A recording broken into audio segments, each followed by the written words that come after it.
hard act to follow. And now for the other awards. Woo! We love you, Dean!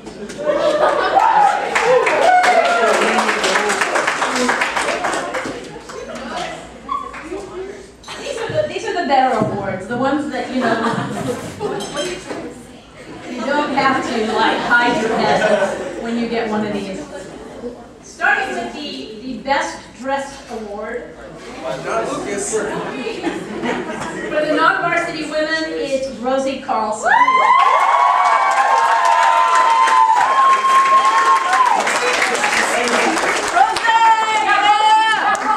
And for the varsity groups, for the varsity men, Michael Muniz.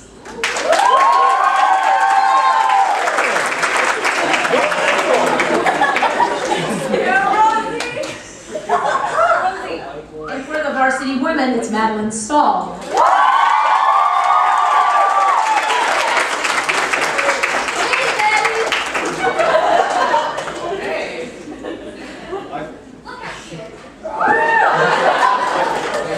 For the best looking in a tux, as voted by the non-varsity women's choir, it's Elijah Bailey.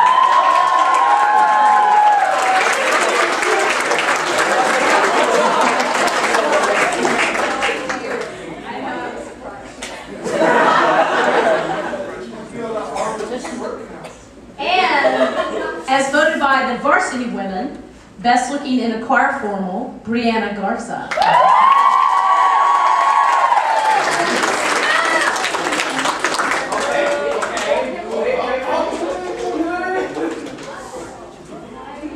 Go Bree!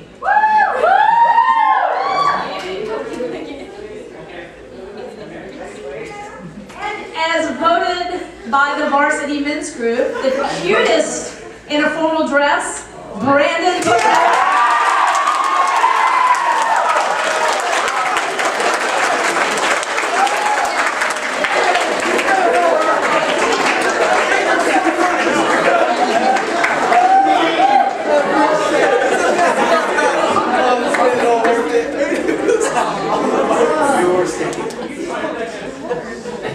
There was a solicitation of votes going on that day for that award. It was quite entertaining to watch.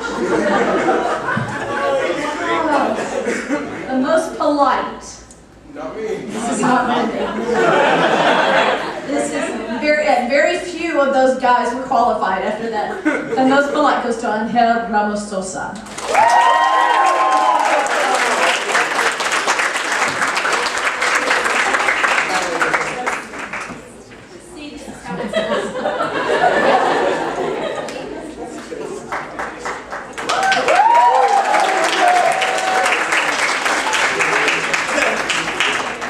And for the most supportive, for the varsity women, Alexandra Martin. And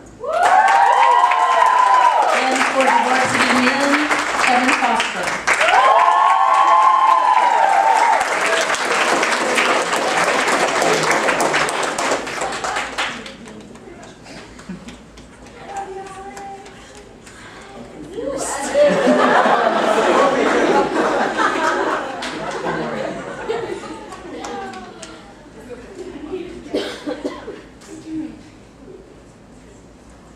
In the category of best effort, for the varsity women, it's Ariana Garza, and for the varsity men, Felipe Martinez.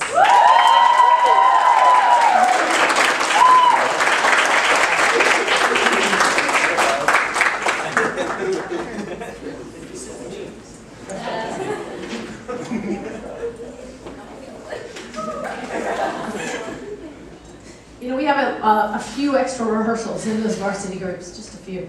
And sometimes it gets really hard to make all of them, but the person who has received the award for the rehearsal attendance this year is Tabitha Hoyt.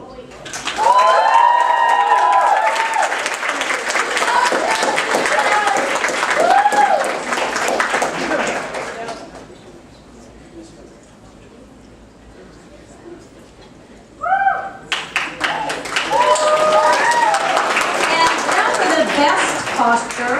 Sit down, please look around the room. The awards go to Amanda Aguillon and Angel Ramos.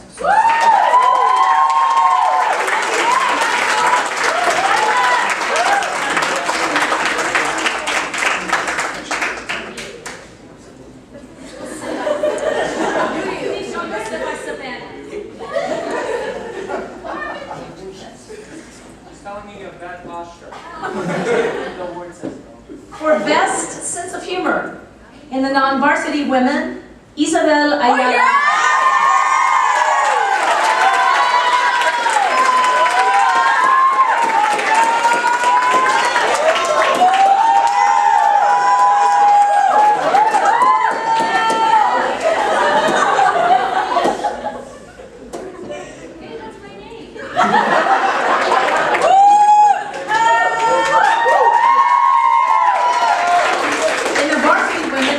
Goes to, I'm keeping my eye on you, girl, Lina de la Torre.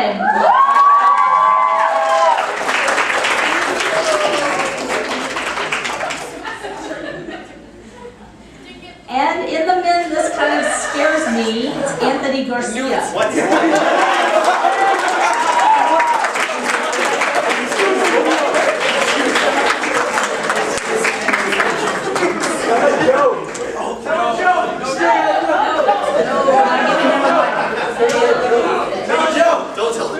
And the Hello Award goes to Joshua Moncada. He worked at Walmart as a greeter in his former life.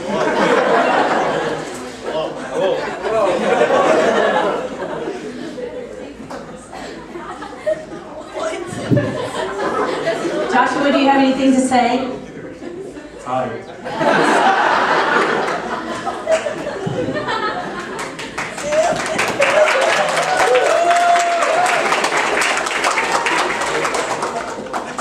Award in the non-varsity women, Maya Cantu.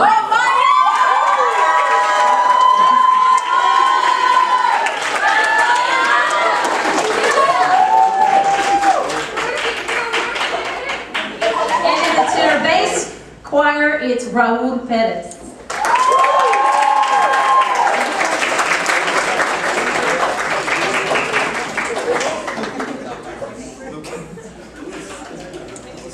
And in the varsity women's group, it's Paloma Rodriguez.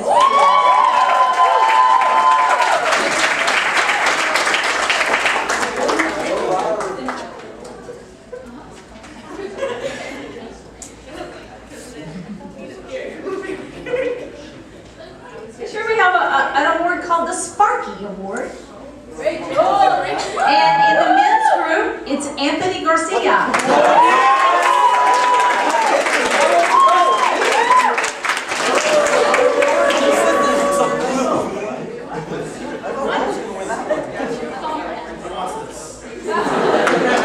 And for the varsity women, it's Rachel Lopez.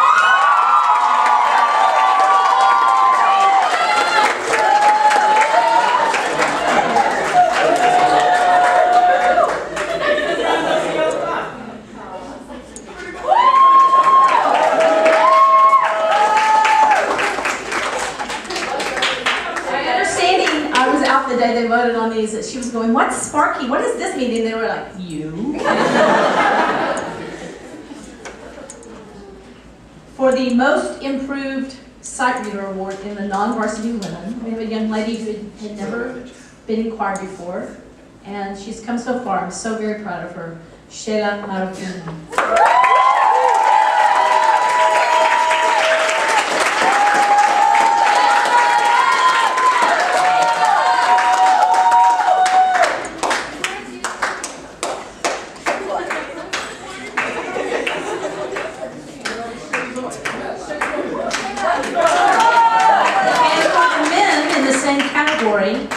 Isaro Ramon.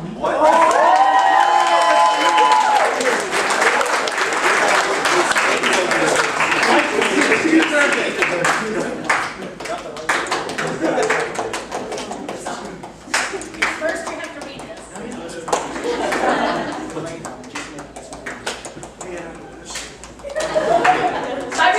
pretty important to what we do. We don't do karaoke where we just get up and sing. We start from scratch. Someday you'll learn, it's okay.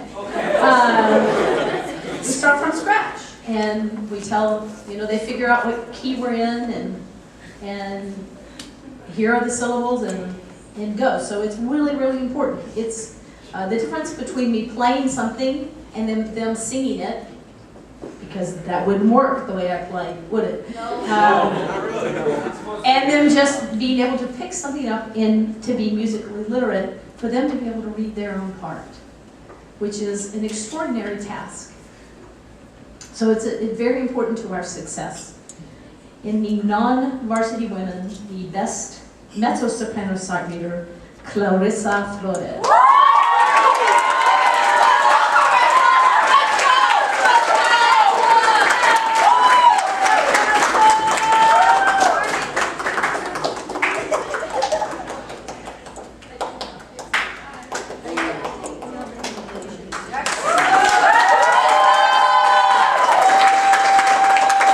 Non-varsity women's group, the Soprano Sight Reading Award goes to Perla Perez.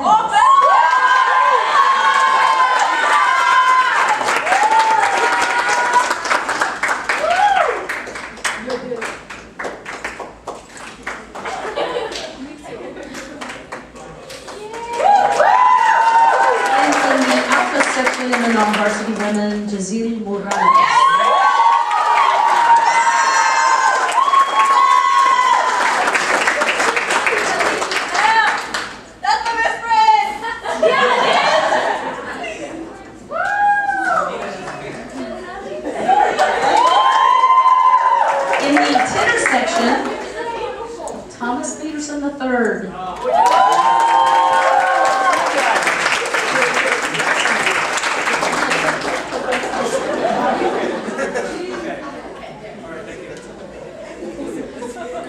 And in the varsity women's choir in the soprano section, Sarah Monson.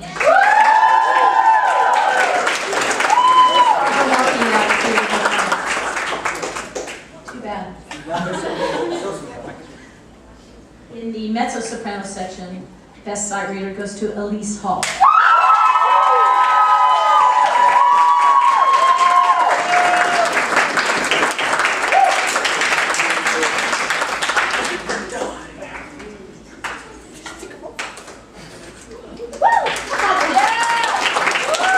In the baritone section, best sight reading award goes to Hunter Linkus.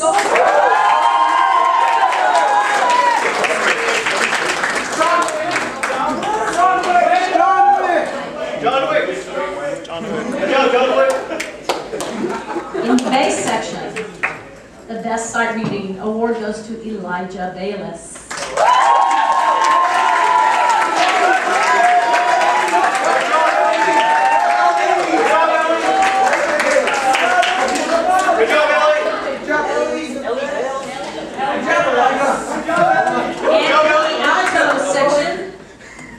In the varsity women's group, Rayanne.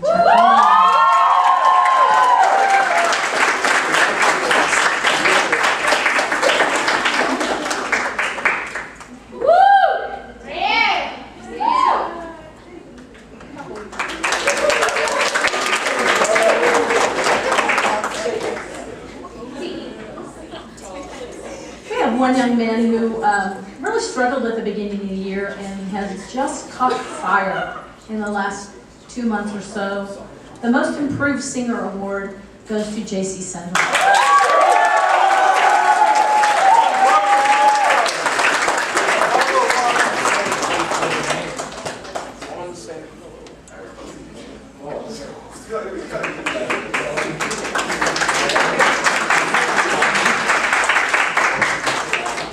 Do y'all know what K-pop is? Anybody in here know what K-pop is?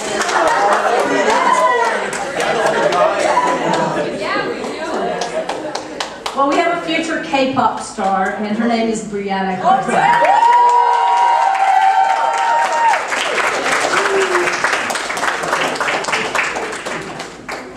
I still don't know what it is.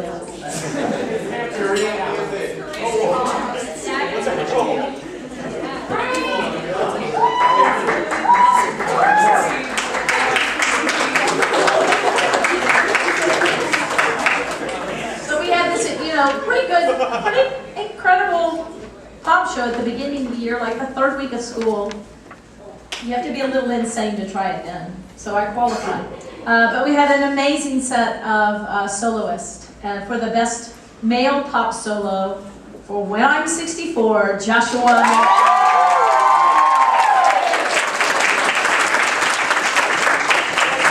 And for Titanium, Elise Hall.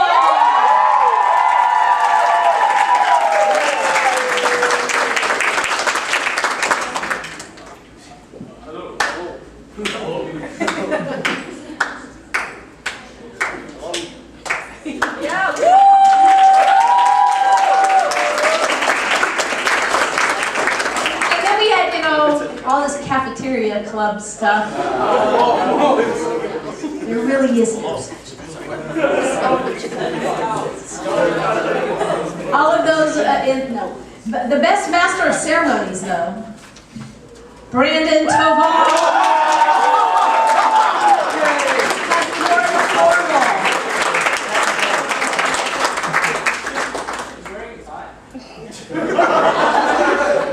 He ate it. Good job. And now to our most valuable singers in each section. From the non-varsity women, the most valuable soprano, Perla Perez.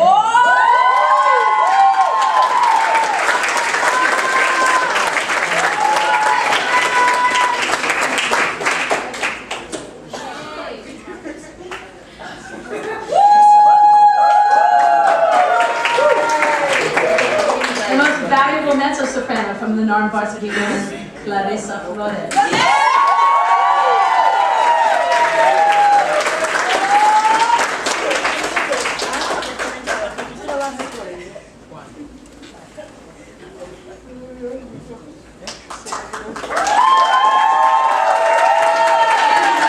Section in the non-varsity women's group, Rachel Yanachek. Let's go, Rachel!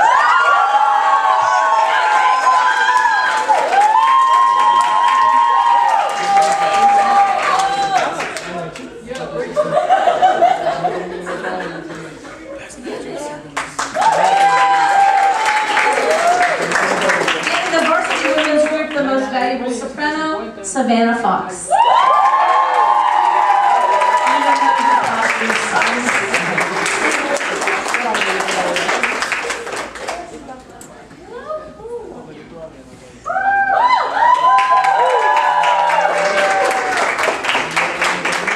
In the men's group, the most valuable tenor, Lucas Montano.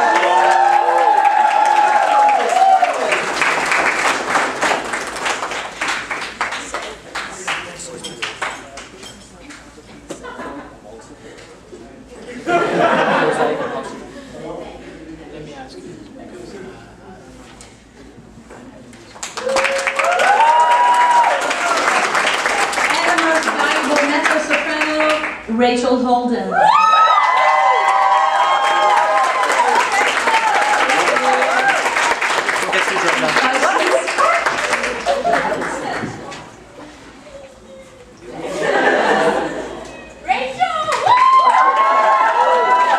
And the most valuable baritone, Hunter Linkus.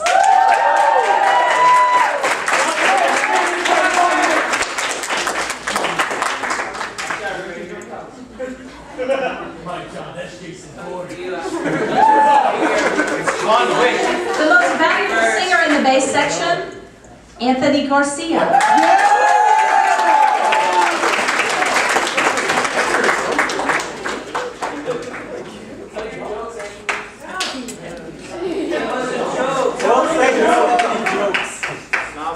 The most valuable singer in the alto section is Sarah Ulick.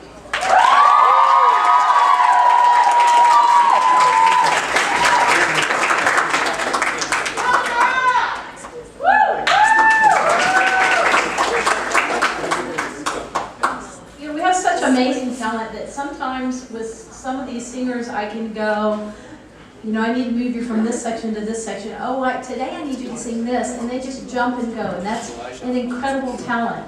And so this year for me, the most versatile singers, the female award goes to Victoria Garcia Martinez.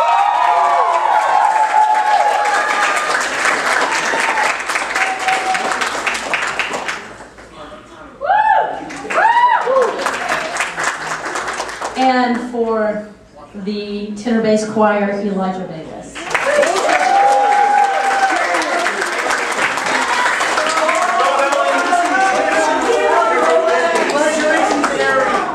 Good job, Ellie.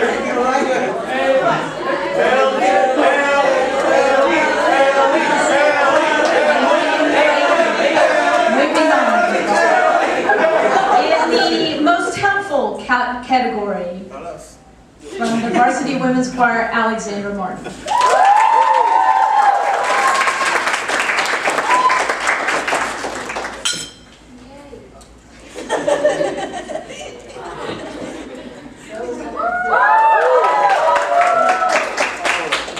Silent leaders are those people that without necessarily being in charge of the group, or they just do their job quietly without looking for praise or attention. In the women's group, Madeline Stahl.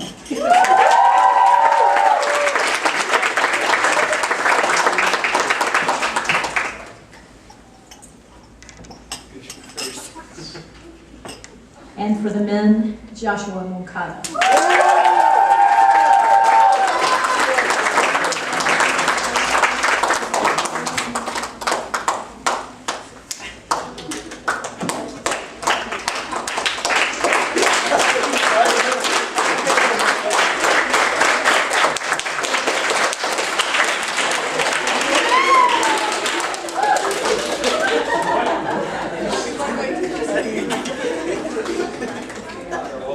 I have been blessed to have a group of wonderful officers working with me this year. So very helpful. Our Outstanding Officer Award goes to Victoria Garcia.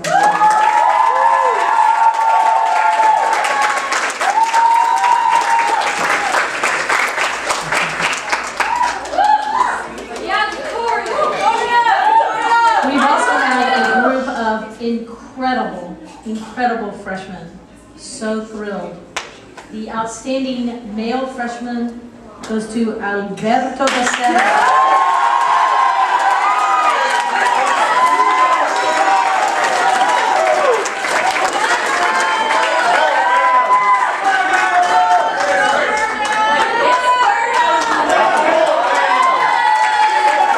And our Outstanding Freshman Woman, Maria Victoria.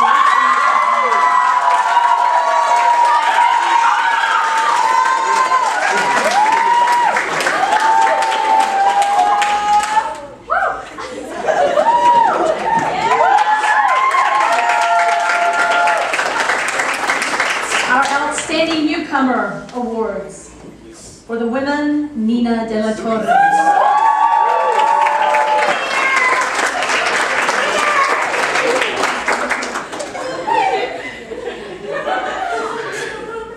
And for the men, Luis Gutierrez.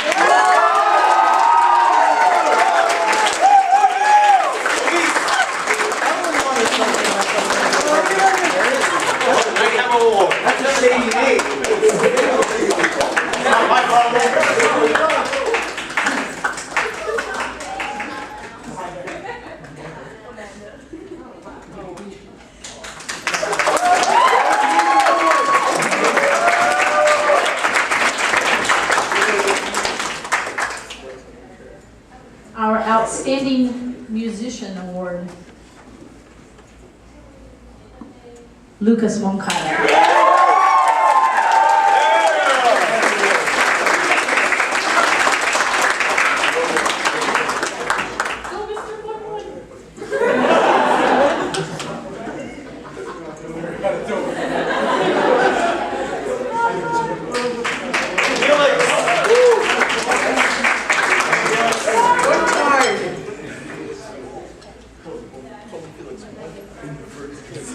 Our Outstanding Senior Woman and Man Awards. These are the people who exhibit leadership every day in so many ways. Sarah Ulick and Thomas Peterson. Yeah!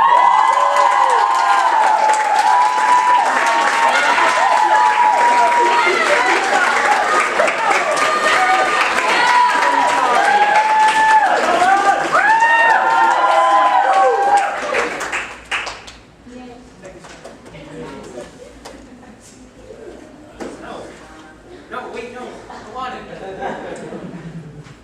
don't want that one. I'll take it.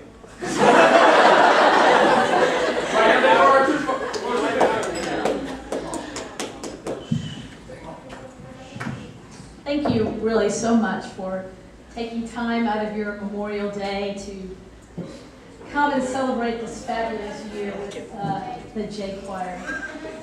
Let me say that one sign of getting older and maybe a little wiser is when presented with two options is that I now usually choose the one that'll get me home a little sooner, like before 7. It's part of being a senior citizen, which, not that I'm there yet, which is to say that my remarks won't be long today. So, let me say that it's been another fabulous and even groundbreaking year for the J Choir. We started off the year with a heck of a pops concert that celebrated songs from both 1968, which was the year that Jay opened, and then current songs as well. Not only did we have great music, we had magnificent MCs, and the Cafeteria Club was born. If you sang a solo or MC, or are a founding member of the Cafeteria Club, would you please stand and let us recognize you?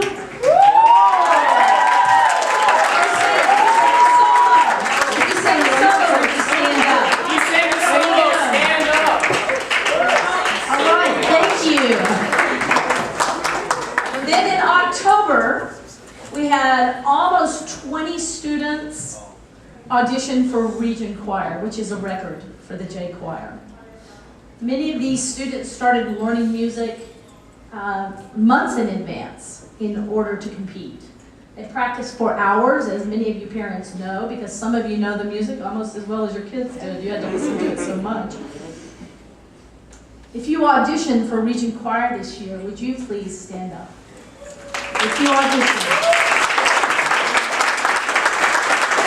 And if you were selected as part of the Region Choir, would you remain standing? Yeah? Thank you. You can be seated. He had 12 students selected from Jay for the Region Choir, including 6 guys who all went on to the pre-area audition. Of those 6 guys who went on to the pre-area audition, 3 of those guys then won a spot to audition for the all-state choir. Would you 3 guys stand, please? Give them a hand. Yeah.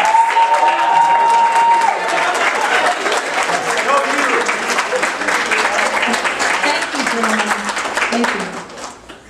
Then in November, the J Choir led the celebration of the J 50th anniversary. And we sang the national anthem, and our small ensemble encore performed all to great acclaim.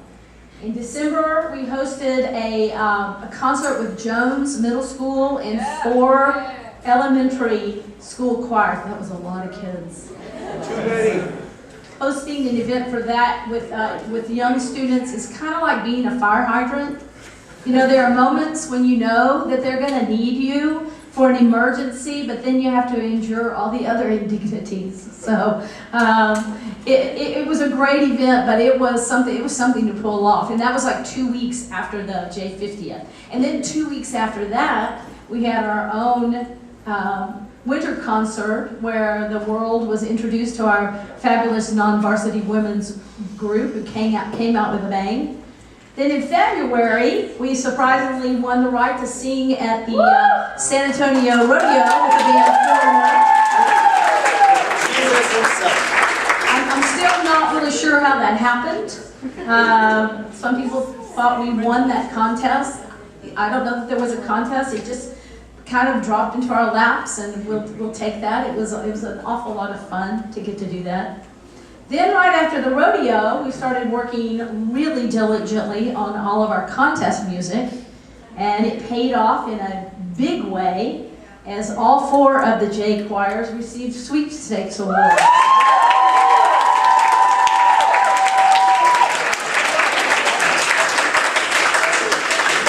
By the way, there was only one other Northside school that managed to do what we did. And we far outshone the other 2 schools in the southern portion of our district, one of which took 2 choirs, and the other one only took one choir. And of those 3 choirs, only the non-varsity women from Stevens brought home a sweepstakes trophy. And while I'm not intending to denigrate those other choir directors or programs, they work really hard. I do want to emphasize that at J, we managed to do more with less. Not that our kids are less. I tell everyone who will listen that I have the most amazing students anywhere. So what I mean by less is less money, less privilege, less entitlement. We don't have kids who think they deserve something. They just go out and they work their rears off and they earn it. So within the J Choir department, we get a bigger bang, it feels to me, for our taxpayer bucks. I really have no doubt about that. And these kids have performed that way all year long, and I applaud you for that.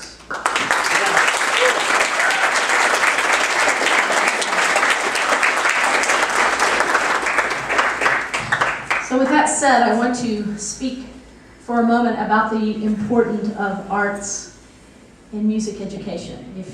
If you've known me for more than a week or so, you'll know that I am an ardent supporter of music and arts education. I am passionate about it. And I feel this way for a couple of reasons that I feel it's important to articulate to you today. So maybe if someone missed the message earlier in the year, you'll hear it today in our time here this afternoon. Maybe I should have said all this while you were eating so I had a more captive audience. But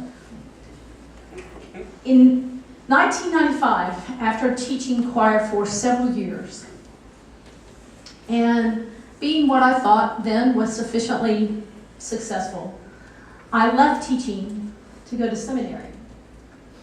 I didn't exactly know at that point what I wanted to do. I didn't know if I wanted to go into parish ministry or teach in a seminary, but I knew at that time that I wanted to deepen my understanding of God, and so I left a career that I absolutely loved in order to go back to school to study. After seminary, I served as a minister at a congregation in a wealthy portion of North Dallas and loved so many aspects of ministry. But after a few years of doing that, I realized that something was missing for me. You see, in ministry, you can study and you can talk about God. You can, as I did, preach and occasionally even be the voice of God for many people. You can empower people to be the hands and feet of God, so they're doing the work of God in the world. But for the most part, you only see the people with whom you are in ministry, trying to minister, you only see them once or twice a week. So it was really a stunning realization for someone who prides herself in her introversion to realize that I need to be with people more. It was really alarming. So often I think of myself as needing to go home, and I do. I need to go home and have my alone time. So that thought that I needed to be with people came kind of as a shock to me.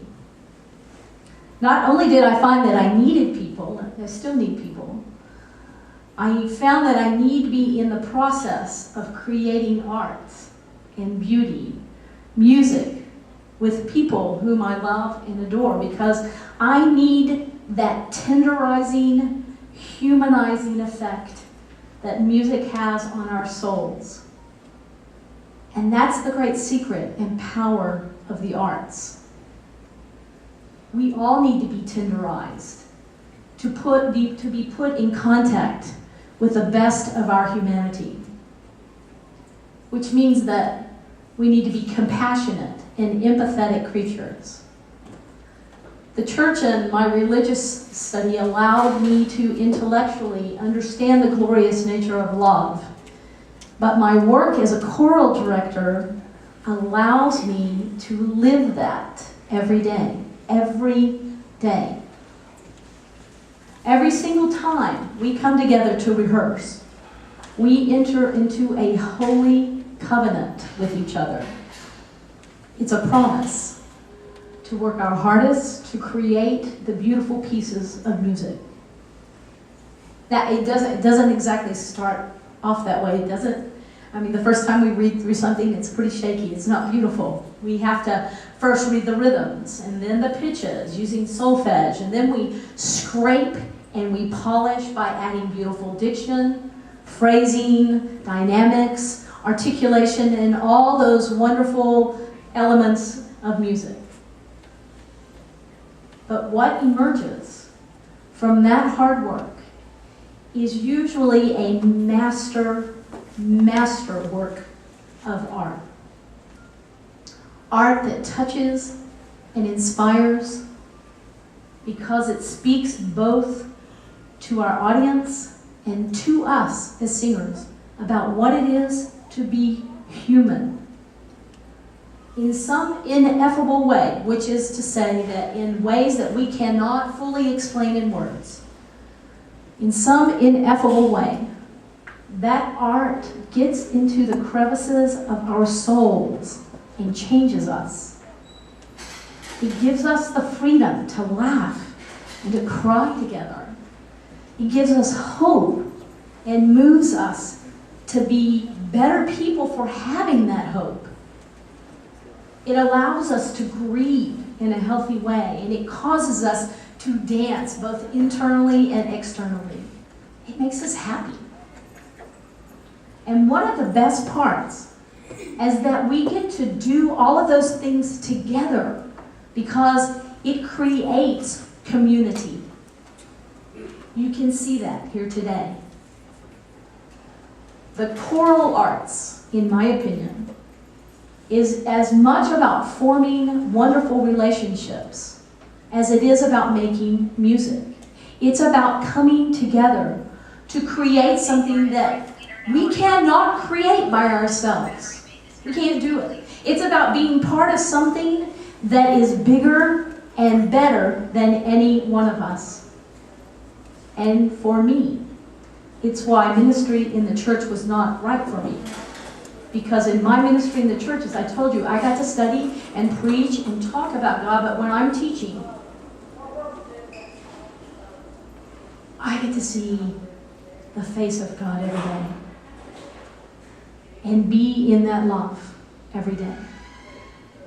And as such, find myself to be blessed by you every day. Okay, let me admit what you already know, and that is I am no saint.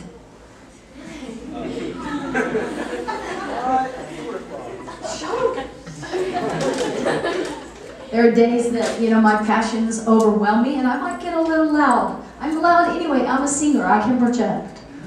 And then if I am intentionally loud, people might think I'm hollering at them. But it's because I believe in you. I believe in the power of music, and I believe in you. And I want those two things to intersect. I want you to experience what it is when music overcomes you and you feel the beauty of the longing within a phrase. I want you to know what it is to understand the bouncy marcato style that lends itself to the effect of uncontrollable joy. I want you to get those things.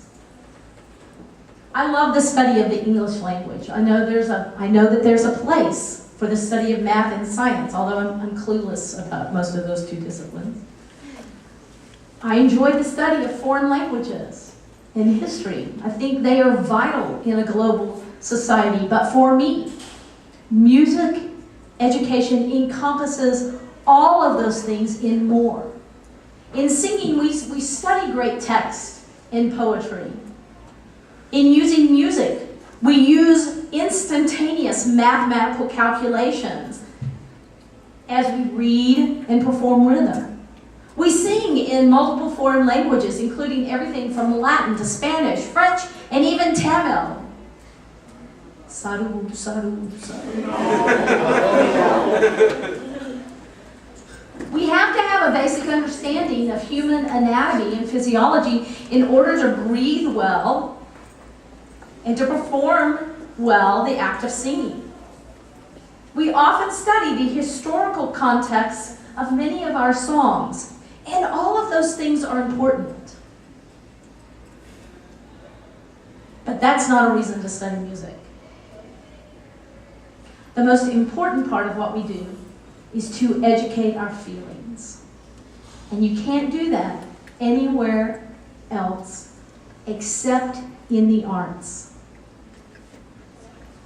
And today, from the bottom of my heart, I thank each and every one of you for helping to tenderize me, for making me a little bit more human as we work and create beauty together in this noble pursuit of singing.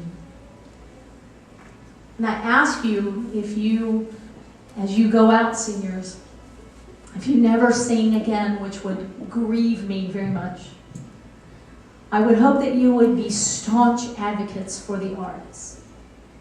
The arts make us civilized as a society and as individuals. It's the arts that touch us and move us to something greater, to a higher cause.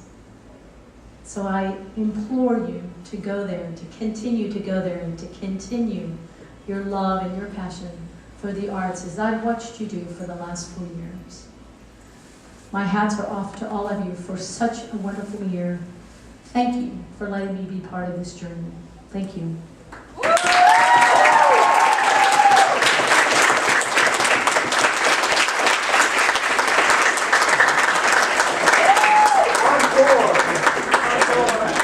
We have one more piece of business to do before we leave. You have something? Oh, okay. You're quiet now? Oh, okay. Our officers for next year. I don't know, there was no competition. Beginning with our historian, Rachel Holden.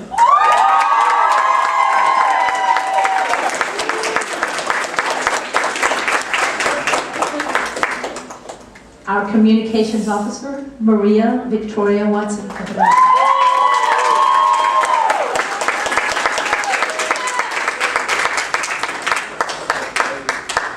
Our librarians, there are going to be 3 of them this year. Alberto.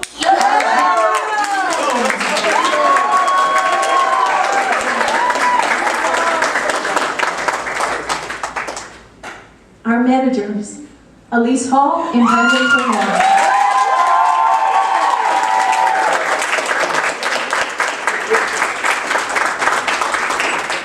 Our men's vice president, Isaro Ramon.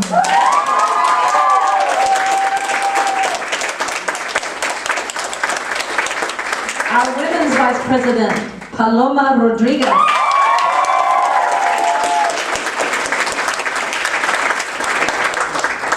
Our men's president, Ellie Bayless.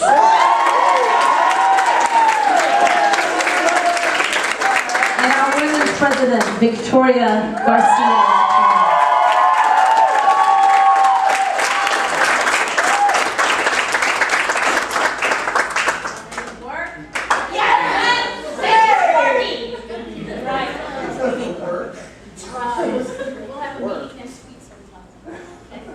Ladies and gentlemen, thank you for coming, and have a wonderful rest of your Memorial Day weekend as we celebrate our troops and remember those who have given their life to do that.